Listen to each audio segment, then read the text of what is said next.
So, here we had stopped here. According to Marx, every commodity combines two aspects: use value and exchange value. Okay, and then they define use value and exchange value in turn. But this clashes with how they had defined a commodity, because a commodity is, they said, something that is produced for exchange rather than something produced for immediate use or consumption by the producer. So it means, on the face of it anyway, commodity cannot have use value as long as it is commodity. I mean, you can say that commodity has dual aspects. So when it is being used, it loses its aspect as a commodity and it becomes a simple product. Um, but when it is doing its job, then that is exchanging, uh, facilitating the process of exchange, then it is a commodity. So every commodity combines two aspects. I would challenge this. I don't know whether Marx said this or not, but if he said that, it goes against that definition anyway. So I'll try to uh, give an alternative to this claim that every commodity combines two aspects: use value or exchange value. I would rather say that both use values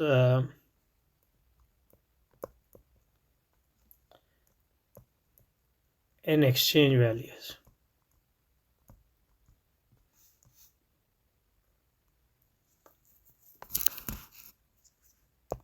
like all other concepts,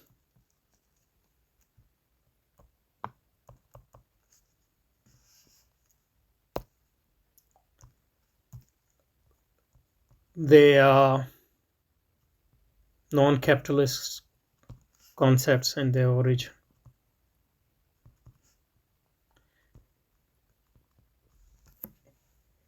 In fact, even though capitalism is known for innovation, it actually is one of the most non-innovative system in a sense, because it doesn't have any of its own concepts. What it does is take concepts from non-capitalist system and distorts them for its own purpose.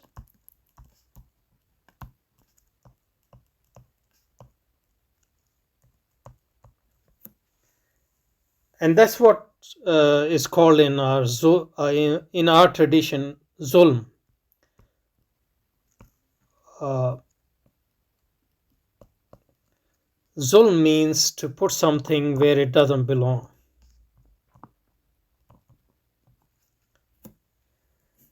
So what capitalism does is put value, use value, uh, where it doesn't belong, and exchange value where it doesn't belong. So it makes exchange value the dominant value and use value subservient value, and that's how it breaks the balance on which non-capitalist societies are based. So use value is basically a value of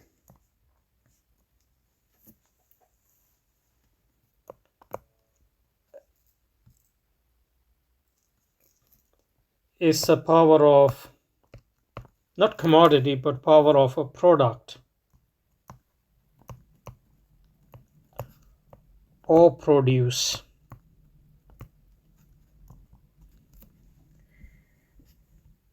to satisfy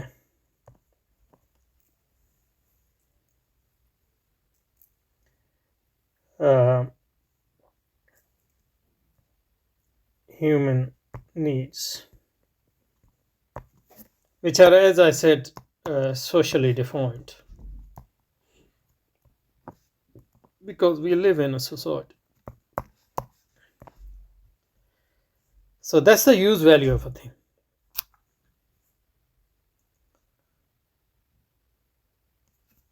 So the exchange value of a thing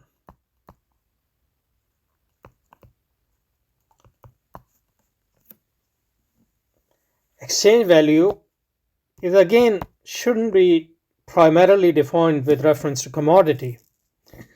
It should be defined exchange value of a product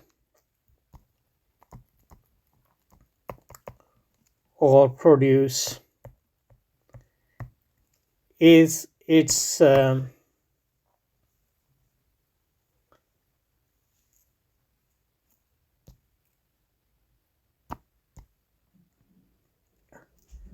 exchange value of product or produce is what it can be exchanged for.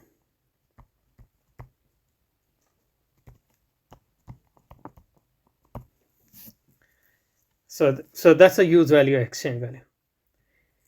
And every human product or produce has a use value, or even natural products, even the Marx following Locke thinks that natural things have no value as such unless they are. That's why they think that labor is the value. Labor is what actually introduces the concept of value, because so in that sense value is subjective for both Marx and Locke, not in the sense of subjective in as contrast to objective, but subjective in the sense that it's the human action or the human subject which actually puts value there. So in nature as such there is no value.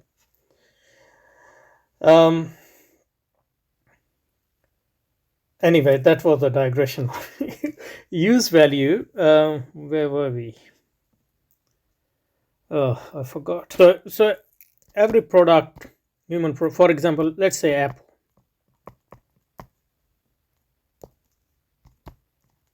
As a use value.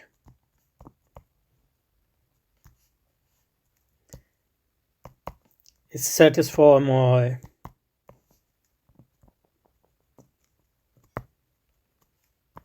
hunger a bit, I guess. Maybe quench my thirst as well. That's its use value. But it also have an exchange value. If I have more than apple, more apple than I need, and I don't have enough milk, I can barter with another person. And that exchange value is normally socially, morally, and ethically defined.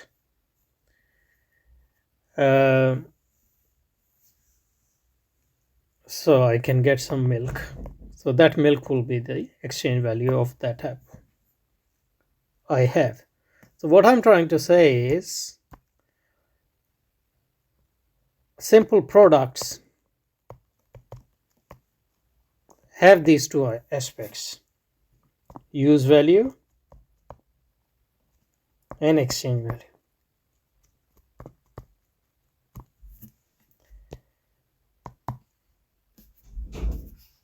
and they exist, and they have existed, and people have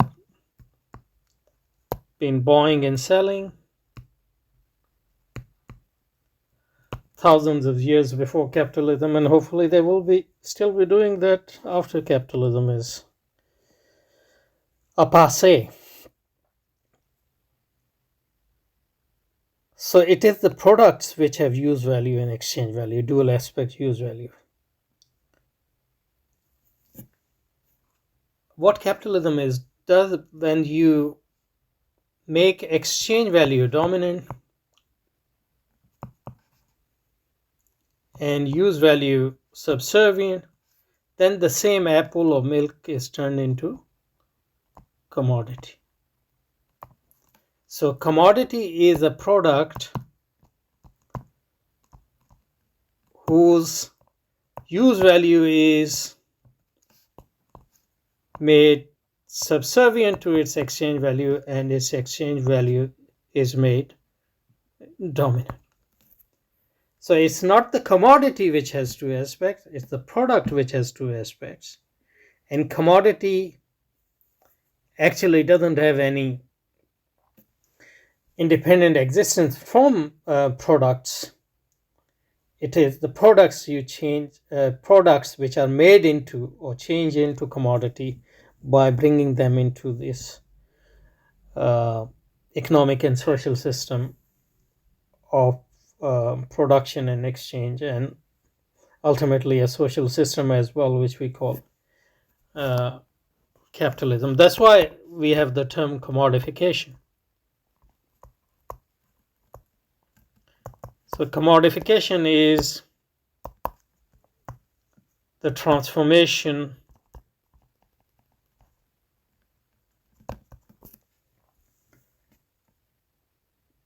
of human and social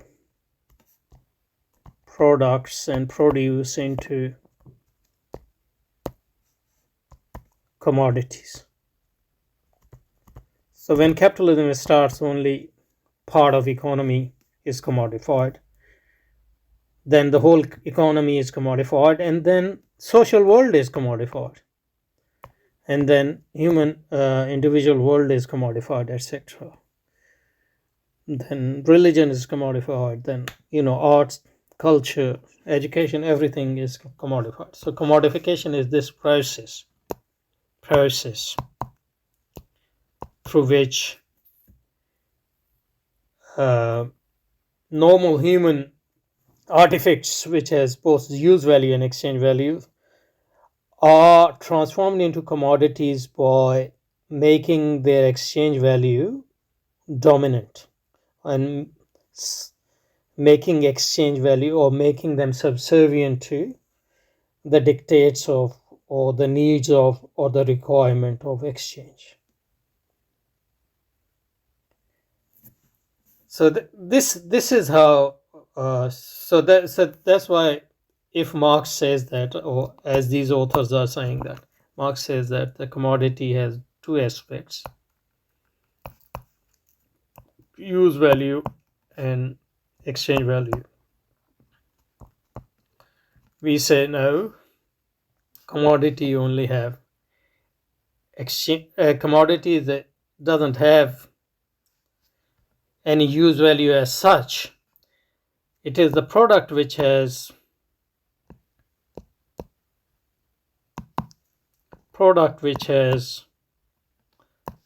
use value and exchange value, and when this product is turned into commodity,